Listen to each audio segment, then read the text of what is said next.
Since its inception in 1926, Route 66 has been an icon of the American West. Taking the road less traveled sometimes means making history. That would be the case for so many women who paved the way by helping to build Route 66. On March 9th, as part of Women's History Month, California State University San Bernardino is holding a meeting at the intersections with the screening of the documentary Route 66 Women by our guest this morning, Katrina Parks. It's the untold story of the Mother Road. And welcome to you, Katrina. It's good to see you. Thanks so much for having me. Our pleasure. So what is the overall message of Route 66 Women? Well, Route 66 Women, the untold story of the Mother Road, is a three-part series that tells the story of how women overcame gender discrimination and segregation to build fulfilling lives for themselves and generations to come on America's most beloved road. And so how did you come to learn about the importance of the women who actually lived, breathed Route 66?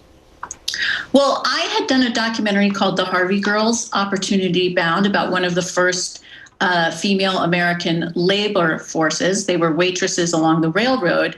And as you may know, the railroad parallels Route 66 in the Southwest. So as I interviewed later Harvey girls, I began to discover that their lives were very much influenced by Route 66, and some of them had gone on to forge really interesting careers.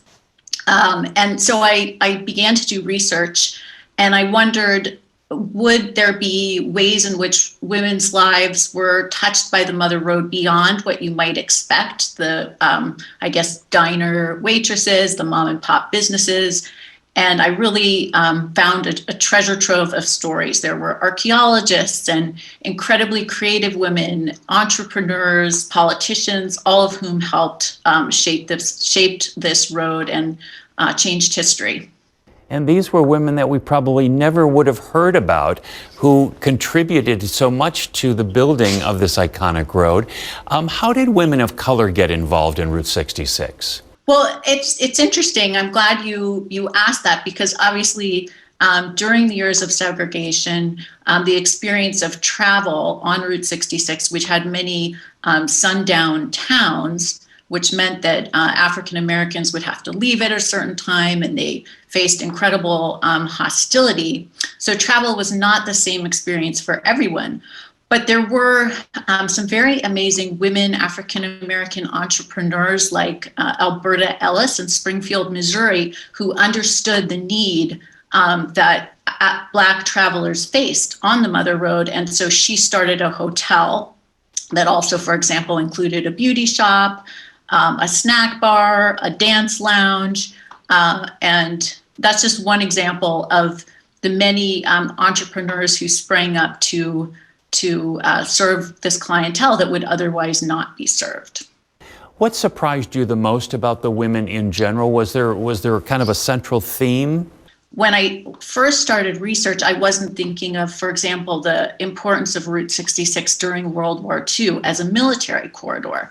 And so, for example, one of the stories in the film, which is actually a film series, is about the women at the Navajo Ordnance Depot in Flagstaff, Arizona, who were in charge of munitions there. They were actually civilian workers, but they were doing a very important military job. So I guess I was surprised at the breadth and diversity of women's occupations on Route 66. What is it like today? Well, I think it's still actually a very vibrant corridor. You would be surprised how many international tourists come to Route 66, and they want to experience an America that isn't this homogenized culture, and they want to interact with people, and they want to still experience that American Western landscape that we're so famous for. So people can sign up and kind of take a trip down the road, as it were, virtually. It's going to be March 9th at 11:30 a.m. How do people sign up? I do have a Facebook page for the project. You can find it, Route 66 Women Documentary. But there's also a URL specifically for the event. If you go to tinyurl.com, Route 66 Women, you can sign up there. Well, it really is intriguing, and it's a part of history that needs to be shared. We thank you so much for being with us. Thank you so much for having me. And stay right there. We'll be right back.